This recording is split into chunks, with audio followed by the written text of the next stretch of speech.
Only in popular music do we see fans complain about album rollouts, griping about how the promotion wasn't enough or the lack thereof. Now these conversations only occur because of the insecurities on how these stans really feel about their faves' capabilities of selling out or debuting with high numbers, which I find strange because if you are a true fan, the music being good is the only thing that should matter, and if the music is good, it will speak for itself and take care of everything else. Now, if it is that your fave selling a lot of albums equates to you also making money, or you're on your fave's team/payroll, then by all means. But if you're not, then the question I ask is, what's the payoff here? Because regardless of the obsession displayed by some fans regarding album rollouts being good or not, the album's gonna perform how it would have, good or bad, regardless of your rollout obsessed takes. Now, I'm not saying promoting and marketing of an album doesn't serve its purpose, because it does. You can just never really tell if an album will do good number-wise. The music industry is one big gamble, which I will get into further in this video. No matter how shiny the packaging is, people might not unwrap it for whatever reason. Some of your faves simply do not care about promotion, and the lack of promotion may not be the reason why your faves flop. Maybe the music isn't that good. Maybe they just suck. For this video, let's have a discussion on album rollouts and promotion, fans' obsession of blaming their faves for not promoting how they think they should have, why album rollouts are dead and not needed to the extent how it did in the past, and how the lack of a proper rollout isn't the reason for lackluster sales. Your fave might just suck at the moment, and that's completely fine, and it's not the end of the world. I am Don, your pop culture boy, and let's get into it. Catastrophic. Before we dive into the meat and potatoes of this video, let's talk a little about the history of album rollouts and some memorable music rollouts, good and bad. The history of album rollouts is older than you and I, the period when artists and their labels campaign to targeted pockets of society to let everyone know that they have an album on the way. So they come up with ways on how to keep the public engaged until their albums hit record stores. The Beatles, Madonna, Michael Jackson, and JoJo Siwa have all taken advantage of the album rollout strategy. And what's done throughout this harmonious and non-chaotic stage, you might ask? Interviews, meet and greets, billboard advertising slots, and promotional singles, bombarding the media and the public with your likeness as much as possible. A glorious time to be remembered for years after. All of this is done to say, hey, don't forget to buy my album on June 31st. By all means necessary, conditions apply. Live performances at award shows are definitely a tool used by artists to promote a single and their future projects, as millions around the world watch. Madonna had a controversial rollout for her Like a Virgin album release in November 1984 that would set her career ablaze and crown her the Queen of Pop while performing Like a Virgin at the very first MTV Video Music Awards. Like a virgin, hey! Madonna was the opener that night, wearing the same white wedding dress that she wore on the album cover. Throughout the performance, Madonna rolled and humped across the floor. The singer's underwear was also exposed to the audience as the performance ended, which was a shocker at the time, because back then, females in pop were a lot more modest. Even though Madonna said it wasn't planned and that her shoe fell off, so she dove for it to make it seem like it was planned. That moment set the pace for MTV's shock value factor that continues to this day.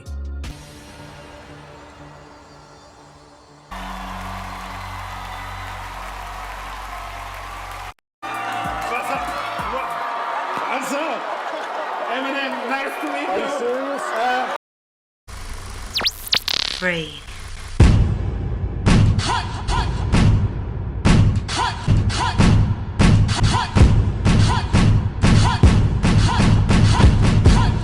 Artists have always found creative and extravagant ways to promote their albums. Gaga debuted in the summer of 2008 to most of us, but she was building her image and sound many years before. When Gaga came on the scene, her visual presentation was like no other artist at the time. She looked different on each occasion, and she wasn't afraid to stand out. Lady Gaga wore alien-inspired costumes with huge shoulder pads. and she was more than a pop star, but a sex rock star from space. So prior to the release of her debut album, The Fame, Lady Gaga displayed a strong image that couldn't be ignored, and it made people want to explore her world alongside her. Now, to say the rollout for The Fame was perfect is pretty accurate, but it surpassed perfection. The dance anthem debut single, Just Dance, introduced Gaga as a clubbing queen. The single came out when people were going to clubs to dance. And she took it further with the second single, Poker Face.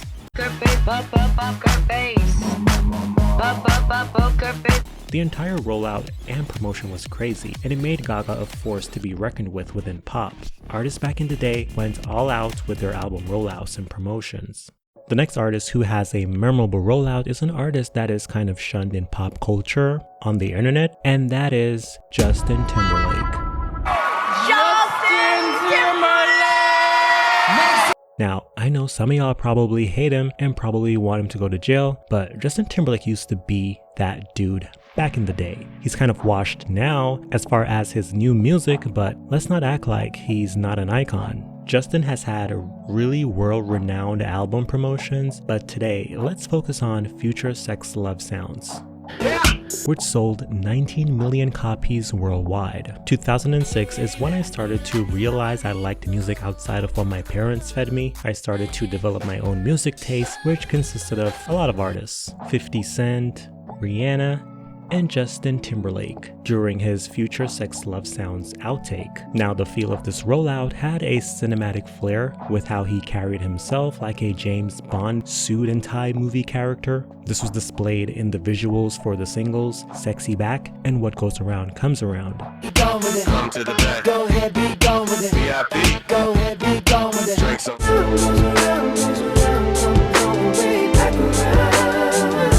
And the promotion cycle for this album was really long. Justin got the music industry's stimulus package. There were like ads on TV the following year promoting the deluxe edition. Justin Timberlake brings you the deluxe edition of his #1 album, Future Sex Love Sounds Deluxe Edition. 2 discs. Billboard even reported that he got like 71 add-ons to spice things up for the project. There was even a DVD included in the deluxe digital version when that was a thing. Ringtones, individual tracks, multiple versions, and wallpaper. Kind of ridiculous, but hey, record sales was declining and the industry wanted fans to support the music in various ways to bring in more money.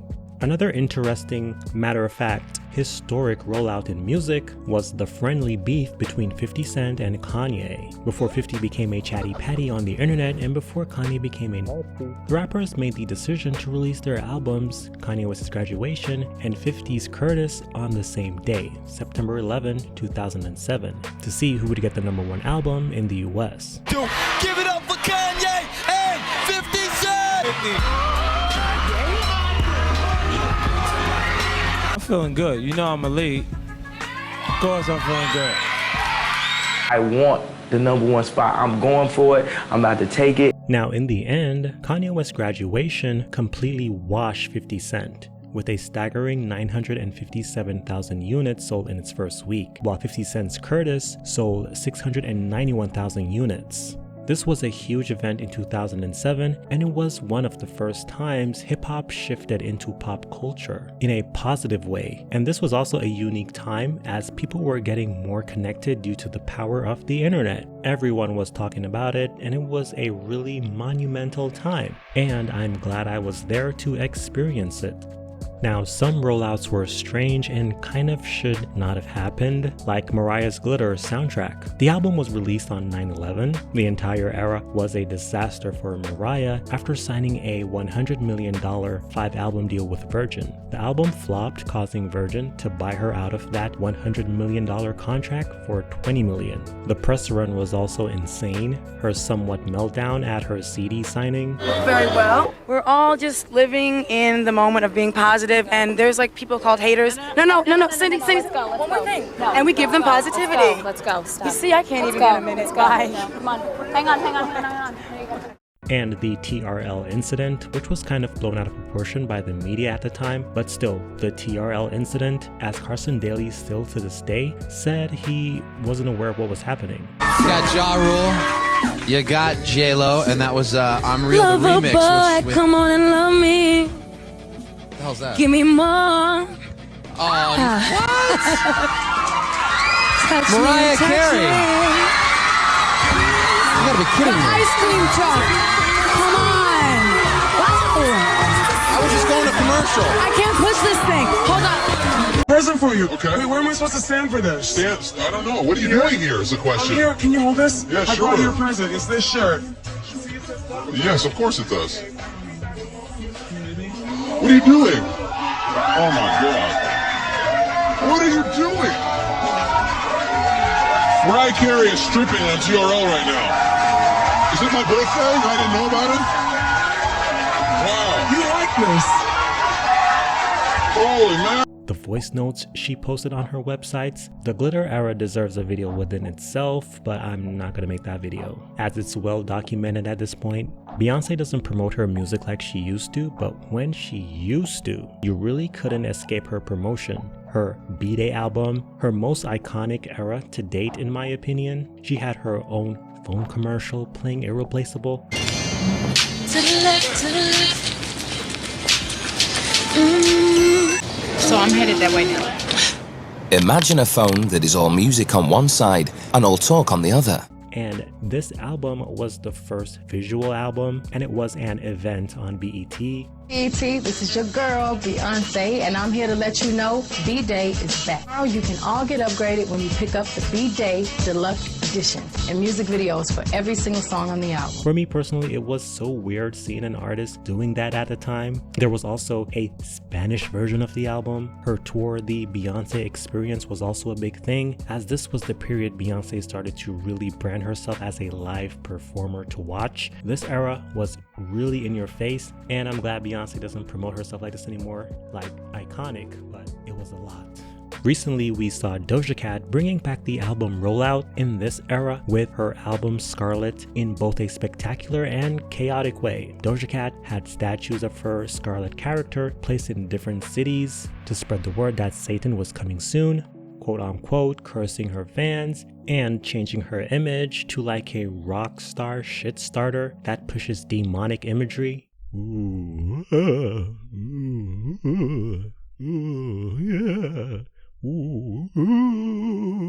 But Doja Cat really brought it back. Everyone was talking about it before she dropped Scarlet. Doja's Scarlet Rollout was really crazy. I made a video about it. Go check it out.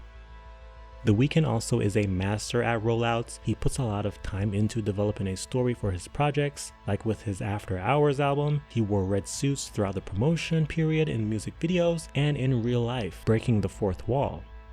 Now for this segment, I want to talk about Camila Cabello, because after her releasing her debut album in 2018, her career has been very hit or miss, and I still see a lot of mixed reactions towards her rollouts. In terms of the singles that are released to promote her albums, her debut album is still her best so far. The singles told a great story, and it kind of really showed us who she is, or the artist that she was, trying to portray. Like they did a great job with the singles. But when it came to her second album, Romance, people did not like the rollout/promotion. For me, the singles were odd. Yeah, she had 2 hits from the 8 singles, but overall, the singles were confusing. Both Liar and Shameless sounded more like a soundtrack. The other songs sounded like leftovers from her debut. Outside of Señorita and the song with the baby, the public didn't feel a strong enough branding with the other 6 singles. Before I go any further, I want to add that Camila got an ass.